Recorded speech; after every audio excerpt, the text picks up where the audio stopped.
रावण की बहन है, गई पंचवटी में और भगवान के पांव के चिन्ह दिखाई पड़े उसको पंचवटी में।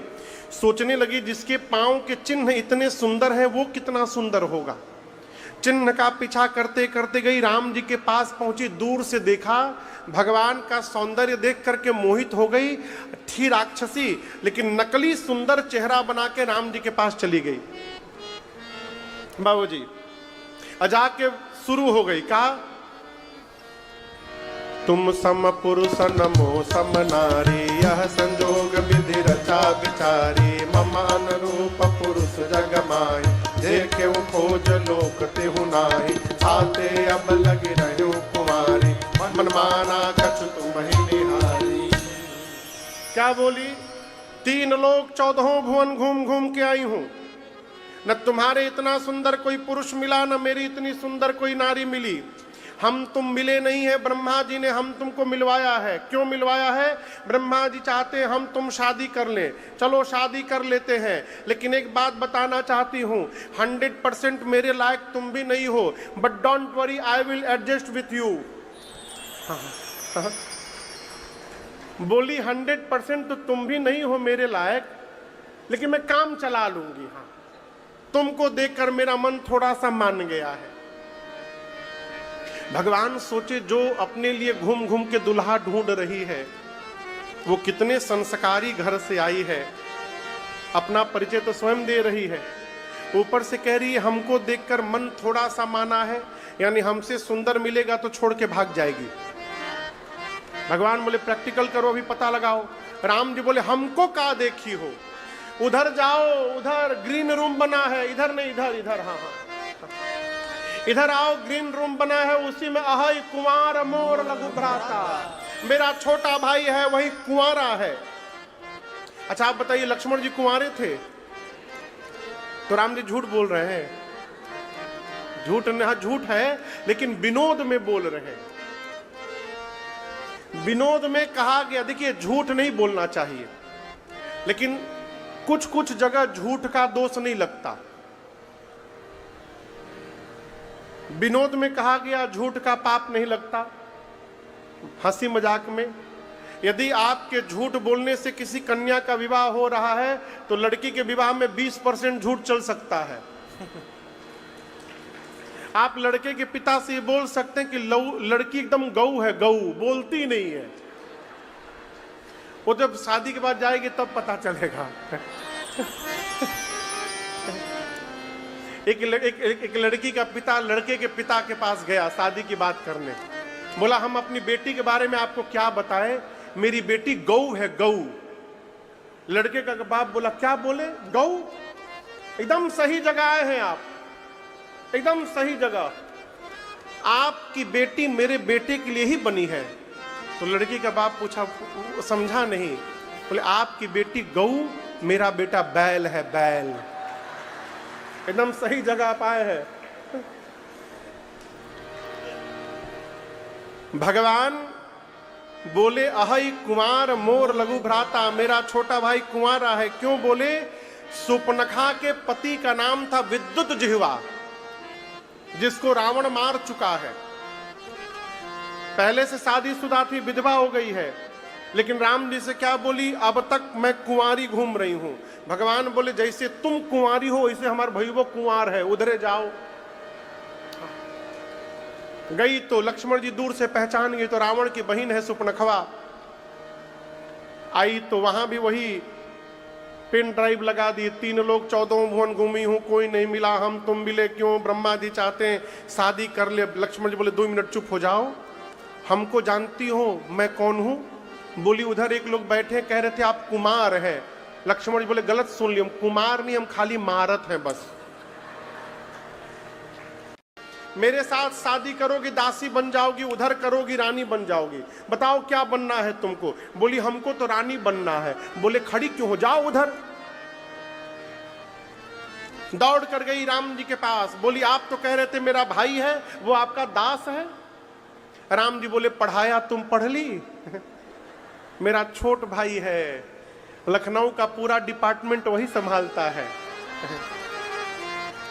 देखिए अभी जो लखनऊ है ना, लखनऊ जानते हैं ना आप लोग? लखनऊ का पहले नाम था लक्ष्मणपुरी। वहां के मुखिया लक्ष्मण भैया थे, बाद में मुगल आए तो लक्ष्मणपुरी को लखनऊ बना दिए। अब बाबा भी बैठे हैं उत्तर प्रदेश में, देखिए कहिया ले लखनऊ रहत है। फैजाबाद सीताराम हो गया, मुगल सराय से पिंड छूट गया, अब लखनऊ की बारी है। इलाहाबाद भी चला गया, प्रयाग हो गया, अब लखनऊ के नंबर है। अब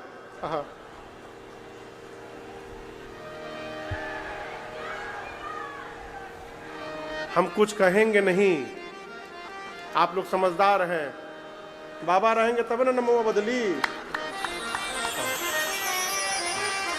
हाँ ये प्रसंग में, ये प्रसंग में, ये प्रसंग में, हाँ इधर उधर ना भटकिए। राम जी फिर भेजे उसको लक्ष्मण भैया के पास। लक्ष्मण जी और राम जी मिल उसको पेंडुलम बना दिए थे, कभी इधर कभी उधर कभी उधर। दूसरी बार गई, लक्ष्मण भैया इतने आवेश में आ गए, इधर सुन, बहुत विवाह करने का मन हुआ है, तुम्हारा विवाह वही करेगा तुम्हारे साथ जो लज्जा को तिनके के समान त्याग करके बैठा है। इतना अपमान कहां बर्दाश्त करती, विकराल रूप धारण करके दौड़ी। राम जी बोले लक्ष्मण जी भैया काट दो, काट दो। केवल नाक नहीं काटे, लक्ष्मण अति लाघव सो नाक कान बिनु ताके कर रावण मनो चुनौती। लक्ष्मण जी ने उसका नाक कान दोनों काट दिया। कान काहे काटा? भगवान बोले कान काहे काट दिए? लक्ष्मण जी बोले भैया टोपा नियर कान लेके घूम रही है, सुनती नहीं है, खाली बोलती है। जब सुनती नहीं तो कान का काम क्यों? कान काटो इसका। और नाक क्यों काटा? बोल रही थी मेरे से सुंदर कोई दूसरा है ही नहीं। राम जी बोले काटो इसका नाक कुरूप बनाओ। देखिए चेहरा कितनो गोर हो जाए, नाक यदि डिस्टर्ब हुआ तो पूरी सुंदरता समाप्त हो जाएगी। सुंदरता का केंद्र नाक है। आज भी कोई लड़की देखकर आवे ना घर में तो घर वाले पूछते हैं लड़कियां के नाक नक्शा ठीक है ना? किसका नक्शा पूछते हैं? नाक का। गाल का नक्शा नहीं पूछते। आंख का नक्शा ठीक है ना? नाक का नक्शा पूछते हैं। भगवान बोले काटो इसका नाक कुरूप बनाओ इसको। नाक कान दोनों काट दिए लक्ष्मण जी, उसके हाथ पे रख दिए। बोले देख लो मिला लो, बाद में कंप्लेन मत करना, 2 ठे कान तुम्हार 1 ठे नाक बरोबर है ना। ले जाके रावण को दे देना। गई खरदूषण के पास, खरदूषण आए, राम जी ने ऐसी माया रची सब आपस में लड़ के मर गए। आपको एक बात बताऊं राजदीप भैया, जिस समय रावण ने सुपनखा के पति को मारा था, सुपनखा उसी दिन सौगंध ली थी कि रावण तुम्हारे कुल को समाप्त करके रहूंगी मैं। सुपनखा जानती है कि जितना बल रावण में है उतना बल खरदूषण में है, इसीलिए पहले खरदूषण के पास गई। सोची इनको लेके चलती हूं, यदि राम इनको मार देंगे तो पक्का हो गया कि रावण को भी मार देंगे। ये दोनों इतने बड़े महामूर्ख थे खरदूषण, इनको पता नहीं चला कि ट्रायल में लेके जा रही है इन लोगों को। खरदूषण गए, भगवान ने रचना रची, सब आपस में लड़के मर गए। गई रावण के पास, लगी चिल्लाने, दिन रात मदिरा पीकर सोते हो, तुम्हारा शत्रु तुम्हारे सिर पर नाच रहा है रावण। रावण बोला उपदेश प्रवचन बाद में देना, ये नाक कान कहां कटवा के चली आई। शूर्पणखा बोली 2 वीर आए हैं, राम लक्ष्मण, उनके साथ एक स्त्री है सीता। राम के कहने पर लक्ष्मण ने मेरा नाक कान को काटा है। रावण बोला खरदूषण के पास क्यों नहीं गई? बोली गई थी, आगे बताओ। वो भी दोनों गए थे, उसकी आगे बताओ। मर गए। रावण बोला कौन मर गए? बोली खरदूषण मर गए। रावण बोला खरदरी कराने के लिए, और अपने कमरे में जा करके दरवाजा बंद करके रावण सोचने लगा, खरदूषण मोहि सम बलवंता तिनहि कुमारई बिनु भगवंता। रावण कहता है जितना बल मेरे में है उतना ही बल खरदूषण में था। भगवान को छोड़कर दूसरा कोई मार नहीं सकता। खरदूषण मर गए, इसका अर्थ है कि परमात्मा ने अवतार ले लिया है। अब रावण सोचता है कि मैं भी आज से भजन शुरू करता हूं, भगवान आए हैं तो मुक्ति तो हमको भी लेना है। माला उठा के जपने लगा। आधी माला जपा था तब तक उबासी आई, माला गिर गया। रावण कहता है मेरे से भजन होगा नहीं, मेरा तामसी शरीर है, मन ही नहीं लगेगा, बेचैन है, भजन नहीं करूंगा तो उद्धार कैसे होगा। अंत में निर्णय लिया भजन नहीं कर पाऊंगा तो क्या हुआ, मैं राम से युद्ध करूंगा और राम के बाण से प्राण त्याग करके रावण भी मुक्त हो जाएगा। इसके अलावा कोई मार्ग नहीं मेरे लिए। चला मारीच के पास रावण। इधर सीता मैया को राम जी ने कहा, देखिए आप लोग समझिएगा, रावण सीता मैया को लंका नहीं ले गया है, इस भ्रम में न रहिएगा। रावण की औकात नहीं कि मेरी मां को उठा ले। जिस धनुष को सीता मैया बाएं हाथ से उठाई थी, रावण वो धनुष तो उठाइए नहीं पाया तो मां को क्या उठाएगा हो। राम जी जानते हैं जब तक सीता जी जाएंगे नहीं वहां तब तक मुझे मारने का कारण नहीं मिलेगा।